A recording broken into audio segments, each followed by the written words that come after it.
कराची में कल से 8 अगस्त तक लॉकडाउन, तमाम मार्केट्स और बाजार बंद रखने का ऐलान। सिंध कोरोना टास्क फोर्स इजलास में बड़े फैसले, समाजी और अवामी सरगर्मियों पर पाबंदी आए। एक्सपोर्ट सनतों को पैदावारी अमल जारी रखने की इजाजत होगी। मेडिकल स्टोर्स और किराना स्टोर्स पर पाबंदियों का इतलाक नहीं होगा। लॉकडाउन के दौरान सरकारी दफातर बंद रखने का फैसला। 31 अगस्त तक वैक्सीन ना लगवाने वालों की तनख्वाह रोक दी जाएगी। जो रोड पर आएगा उसका वैक्सीन कार्ड चेक किया जाएगा। इजलास में फैसले।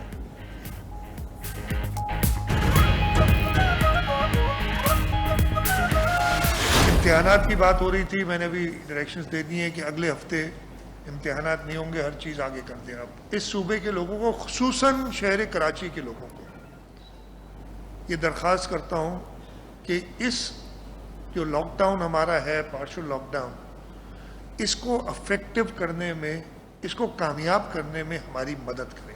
संडे 8 अगस्त तक ये लॉकडाउन रहेगा।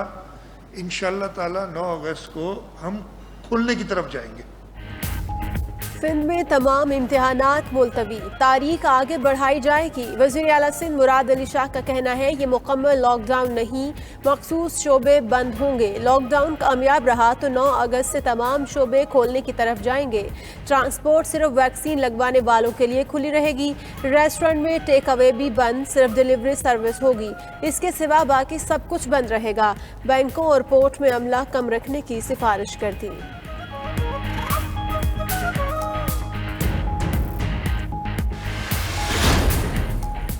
NCOC का कराची में कोरोना वायरस के फैलाव पर इजहार तशवीश। असद उमर की ज़ेर सदारत इजलास में सिंध हुकूमत की मदद करने पर गौर।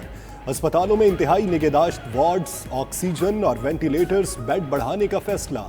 फवाद चौधरी ने ट्वीट किया, सिंध हुकूमत के लॉकडाउन के फैसले का बगौर जायजा ले रहे हैं। ऐसा लॉकडाउन होना चाहिए जिसमें आम आदमी का रोजगार मुतासिर न हो।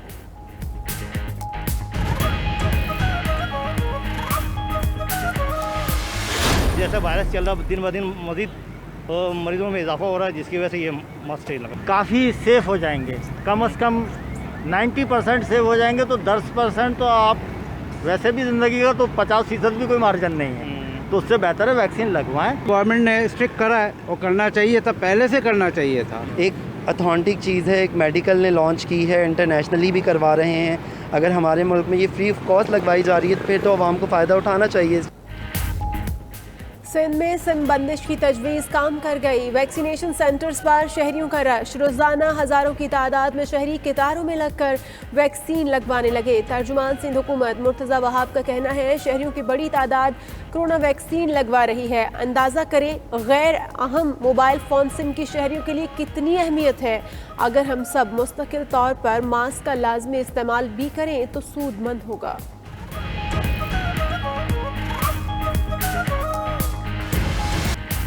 कोरोना की चौथी लहर, गुज़श्ता 24 घंटों में कोरोना के 4,537 नए cases report.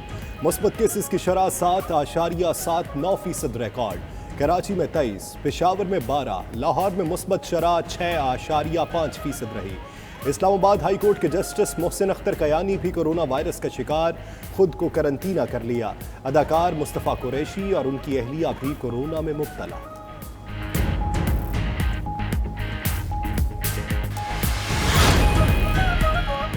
Indian variant delta corona के बाद कैलिफोर्निया एप्सिलॉन वायरस, नई किस्म कैलिफोर्निया एप्सिलॉन वायरस के केसेस सामने आने लगे।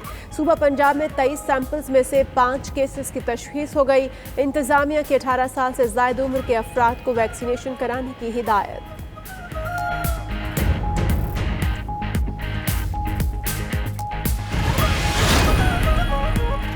कोरोना वैक्सीन से मुतल्लिक हुकूमती इक़दामात के खिलाफ दरखास्त मुस्तरद। सिंध हाई कोर्ट ने दरखास्त गुजार पर 25,000 रुपए जुर्माना आयद कर दिया। अदालत ने सिम ब्लॉक करने से मुतल्लिक नोटिफिकेशन भी मांग लिया।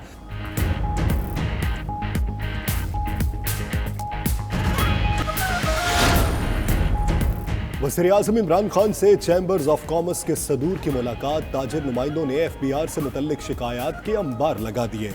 हिरासा करने का शिकवा। वज़ीर ख़जाना शौकत तरीन की नोटिस का सिलसिला रोकने की यकीन दहानी। वज़ीर आज़म का सनतों की हालिया कारकर्दगी पर इजहार इत्मीनान। कहा हुकूमत बरामदात बढ़ाने के लिए सनतों को सहूलियात फराहम कर रही है। टैक्स के निज़ाम में बेहतरी के लिए इस्लाहात की जा रही हैं।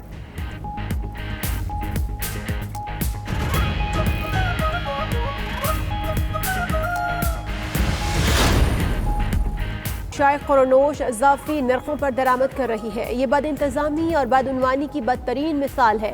पीपल्स पार्टी रहनुमा शरी रहमान कहती है पाकिस्तान के फूड इम्पोर्ट बिल में 53% इजाफा हुआ है, जिसकी वजह गंदम, दालों और कई दीगर अशिया की मुल्की पैदावार में बड़े पैमाने पर किल्लत है।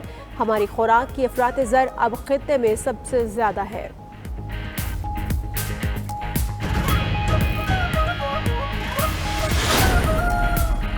वज़ीर-ए-आज़म इमरान खान से सऊदी सफ़ीर की मुलाकात। सऊदी वली-ए-अहद की वज़ीर-ए-आज़म इमरान खान को ग्रीन मिडल ईस्ट मंसूबे की तकरीब में शिरकत की दावत। सऊदी सफ़ीर ने वज़ीर-ए-आज़म को वली-ए-अहद की तरफ से दावतनामा पहुंचाया। वज़ीर-ए-आज़म इमरान खान ने सऊदी वली-ए-अहद की दावत कबूल कर ली।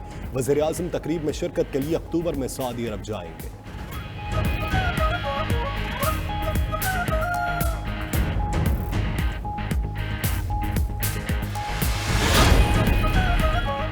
PP38 सियालकोट के ज़मनी इलेक्शन में इंतखाबी कवानीन की खिलाफ वर्जी। फाफिन ने रिपोर्ट में कहा कि हर पोलिंग स्टेशन पर औसतन खिलाफ वर्जी के 2 वाक़यात सामने आए। 88% पोलिंग स्टेशन की हदूद में उम्मीदवारों और सियासी जमातों ने कैंप लगा रखे थे। 5 पोलिंग स्टेशन पर वोट की सिक्रेसी के लिए खातिर ख्वाह इक़दाम नहीं किए गए।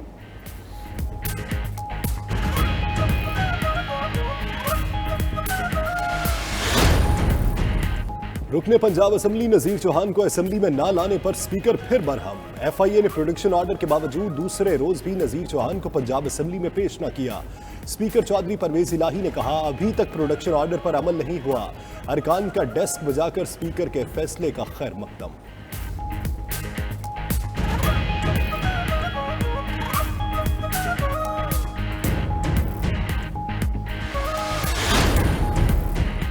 आज़ाद कश्मीर इंतखाबात से मुतल्लिक भारतीय वजारत खारजा का लग़्व गुमराहकुन बयान मुस्तरद। भारतीय नाज़िमुल उमूर की दफ्तर खारजा तलबी, पाकिस्तान का भारत से शदीद एहतजाज। तर्जुमान दफ्तर खारजा का कहना है आज़ाद जम्मू कश्मीर के बासी आज़ाद इंतखाबी अमल का हिस्सा हैं। हिंदुस्तान हक़ाइक़ नहीं छुपा सकता कि वह जम्मू कश्मीर के मुतअद्दिद हिस्सों पर काबिज़ है।